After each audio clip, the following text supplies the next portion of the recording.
Bueno, lo que hicimos nosotros, el equipo uno durante las prácticas 9 y 10, bueno, primero la número 9 fue, eh, fue practicar lo aprendido de las propiedades coligativas en las diferentes soluciones que se nos dieron para poder obtener el porcentaje de masa, el porcentaje de volumen, la moralidad, molalidad, normalidad, partes por millón, partes por billón, fracción mol, entre otras.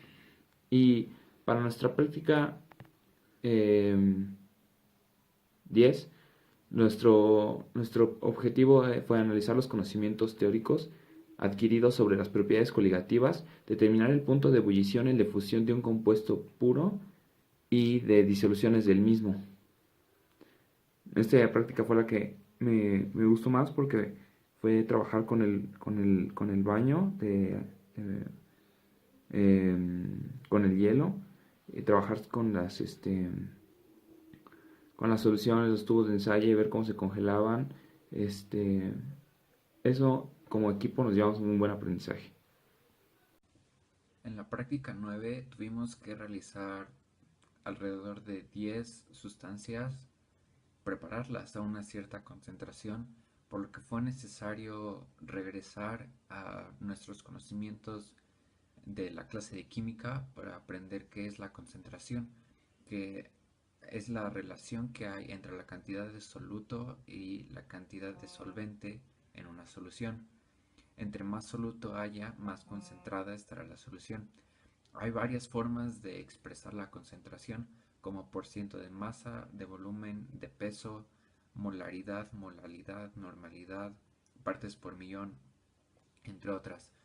Para la práctica 9, nosotros trabajamos con molaridad, que se define como número de moles entre el volumen de solución. Entonces tuvimos que hacer los cálculos previos para cada una de las soluciones para poder saber cuánta cantidad de soluto necesitábamos para preparar la solución con la este, concentración correcta. Una vez que hicimos esto, lo demás fue relativamente fácil. Nada más pesábamos, lo metíamos en el matraz aforado de 10 mililitros, agitábamos y lo depositábamos en cada uno de los botes que íbamos a utilizar en las siguientes dos o tres prácticas. Para la práctica 10 trabajamos con propiedades coligativas de los materiales. De nueva cuenta nos tuvimos que regresar a nuestros conocimientos de química 1 para saber qué eran las propiedades coligativas. Cuando nosotros mezclamos, más bien, cuando nosotros creamos una mezcla, se modifican las propiedades de esa solución por las diferentes interacciones que hay entre los compuestos que forman la solución. Algunas propiedades coligativas y con las que trabajamos especialmente era el aumento de punto de ebullición y el decrecimiento del punto de fusión. Eh,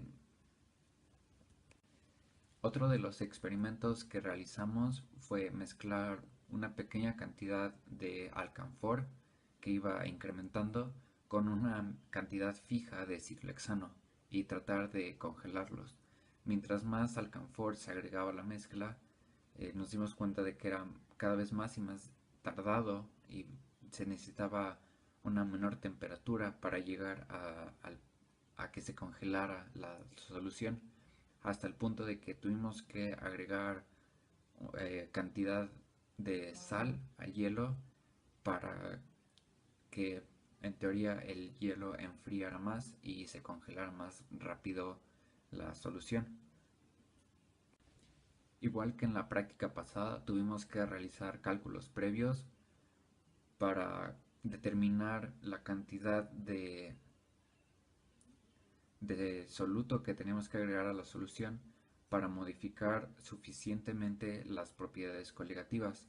Por ejemplo, para la de aumento del punto de ebullición, primero hervimos agua destilada pura y tomamos la temperatura y después agregamos sal y vimos cuánto se aumentaba la temperatura. Y para esto tuvimos que medir la cantidad exacta de sal para subir la temperatura 2 grados más. Y nos dimos cuenta de que en la ciudad de Toluca el agua no hierve a 100 grados y pues, de hecho casi ningún lado hierve a los 100 grados por la presión atmosférica. En el experimento 9 que teníamos que realizar soluciones 0.5 molar y 10 mililitros de solución, los cálculos que tuvimos que hacer fueron los siguientes.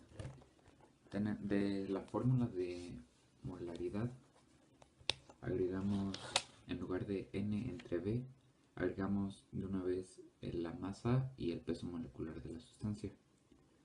Y llenando los valores, 0.5 molar, los 10 mililitros los pasamos a litros y el peso molecular va a cambiar dependiendo de la sustancia. En este caso es yoduro de potasio, cloruro de bario, etc.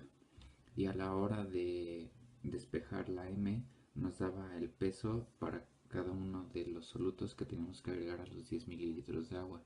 Entonces ya íbamos y los pesábamos y los mezclábamos en los matraces aforados.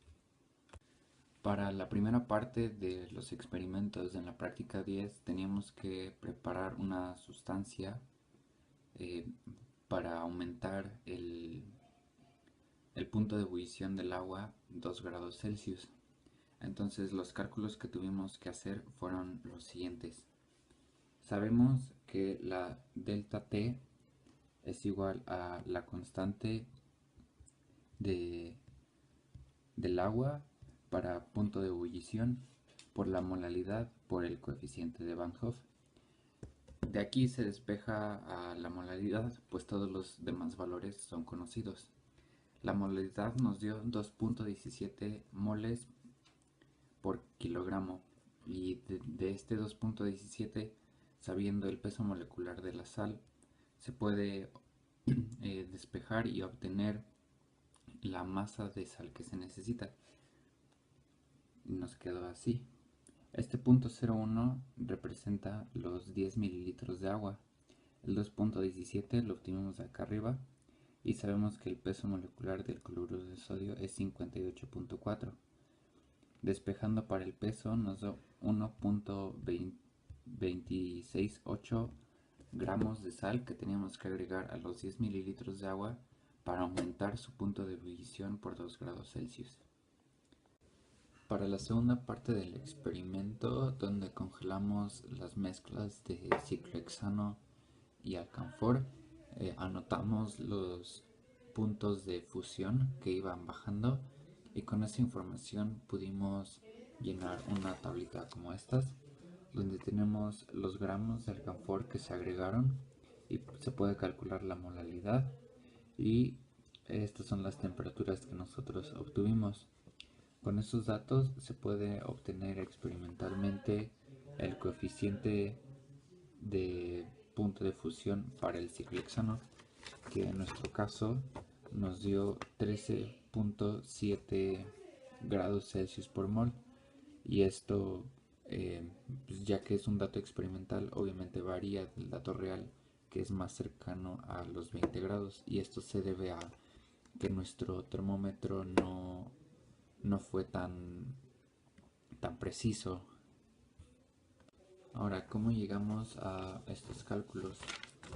Sabemos que 4 mililitros de ciclohexano pesan 0.3 gramos y que 0.05 gramos de alcanfor equivalen a 0.3 por 10 a la menos 3 moles, y o sea ya con una simple fórmula nos da este valor. Y para los datos de delta T y T normal se utiliza esta fórmula, y el coeficiente de Van Hoff del alcanfor es 1 porque no se disocia. Entonces de aquí se resuelve para KF y nos dieron estos valores y se saca el promedio.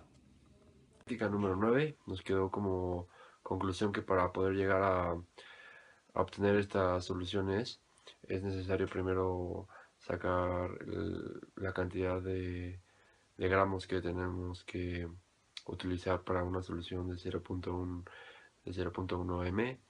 Es necesario también que estos cálculos sean llevados de una manera muy precavida, ya que cualquier error en los cálculos y en al momento de pesar la sustancia puede provocar que nuestra solución no quede como se esperaba y pues no sea una solución pura.